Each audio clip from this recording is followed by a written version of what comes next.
d'accord alors dégg nga itam kii nga xam ne xam nga sama maam moo ko doon wax nee na yàlla bu la waxee demal bàyyi. nga bàyyi fa mbay bi ne da ngay dem nappi boo demee nappi yabooy sax doo ko am.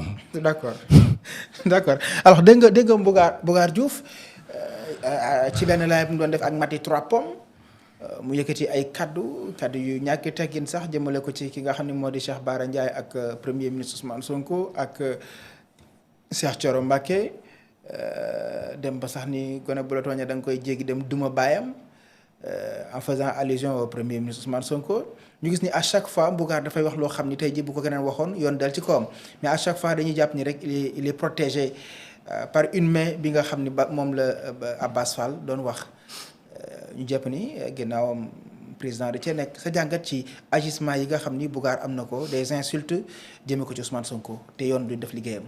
j'analyse moi j'ai réfléchi. allez-y yaa ma jox sujet boobu. oui fan la ko waxee.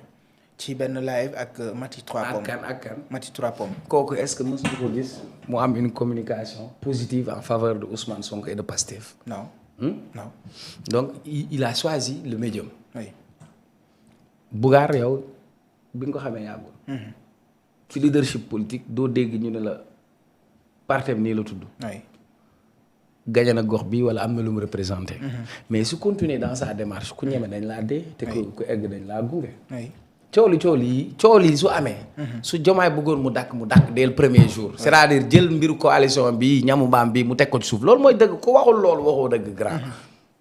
ñi ciy cëppi nii yëpp c'est de l'activisme politique. nit nag di nga am foo toll nga xool kan mooy sa nit.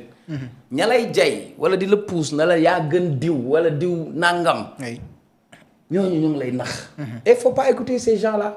moi je n'écoute pas Bougar et ses bougareries. je l'écoute pas je suis désolé.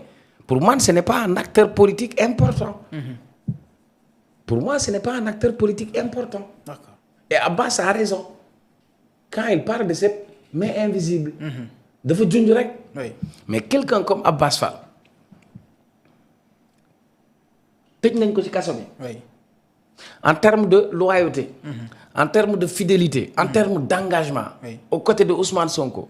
amul ku gën a am taxawaay boobu ko Abass Fall. oui. pourtant bi tànn jotee Sonko moo wañ seen loxo ñoom ñëpp tànn Diomaye te kenn contesté wul. pourtant ëpp leen légitimité. oui. gënu leen cee yàgg. nañu waxante dëgg. sëñ bi. oui. am na mbir yoo xam ne su xewee. ki waral coow li moom moo war a siffler la fin de la récréation politique. et ça cette responsabilité elle incombe à Diomaye moi je vous dis billahi wallahi wa taala yàlla bu ma dem seetaani match bi barke alxuraan karim su Diomaye toogoon nii ma toog nii billahi li laa koy wax barke alxuraan je lui dirai jàmbaar yoon bi nga jël baaxul ku la koy digal mu ngi lay nax lii nga jël nii teg ko ci suuf du dem comme séeréer la moo ko tukulóor laawal ngol moo jaani dum doo faw les yaxataa du dem c'est un faux départ c'est pas bon. d'accord. na dellu ci ay mbokkam na dellu ca këram na dellu ca Ousmane Sonko loolu mooy dëgg keneen ku ko waxul loolu waxoo ko dëgg billaahi d'accord. ku ko waxul ni sa doole sa ndëgër laay mooy nga nekk ci wetu Ousmane Sonko. oui. keneen ku ko wutal beneen yoon sa intérêt nga xool. oui. am na ñoo xam ne nag naturellement ay cogg lañ ah je vous dis cogg même ba ci woykat yi sax day gis xam ay cogg lañ ñii dañuy changer 37 bakkan dinañ ko maye fu ne doog a ñëw ci yow nga foog ni ñooñu ay nit la. yaa dañ borom jabar ji de. ma ne dama ne. oui. li gën a bon ci àdduna. oui. langage mbedd la ñuy wax cogg. am xarit man awma xarit bu bees.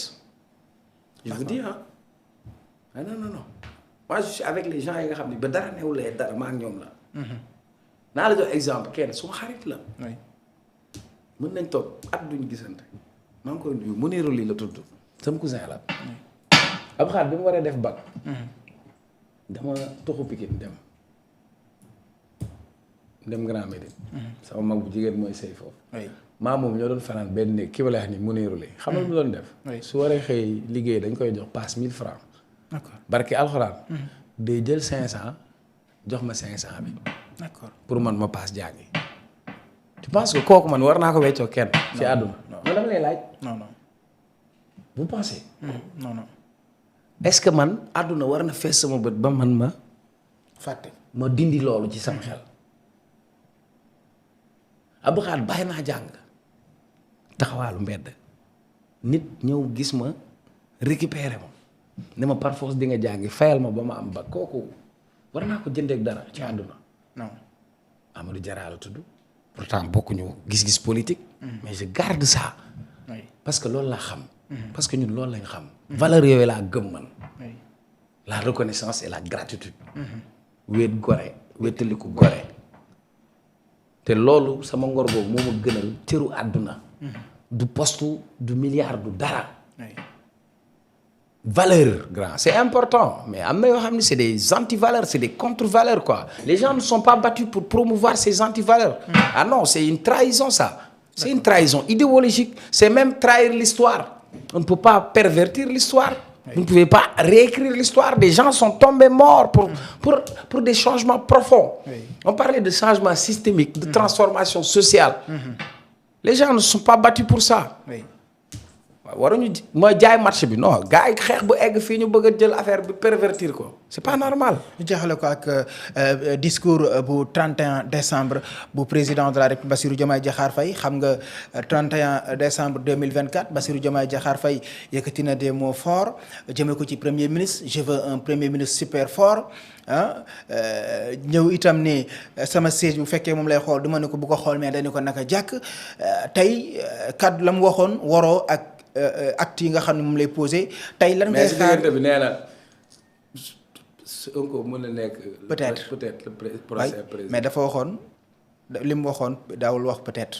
waaw mais xam nga français moom peut-être mooy man maa ngi nii di dem Pikine peut-être ma egg peut-être mën naa bañ a egg yàlla moo xam. mais Cheikh Omar. waaw Cheikh Omar li mu waxoon.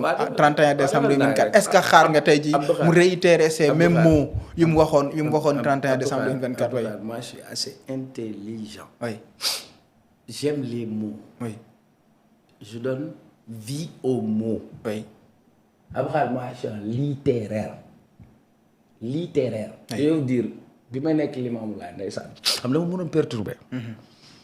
sunu prof bi. am groupe boo xam ne ñoo waroon def seen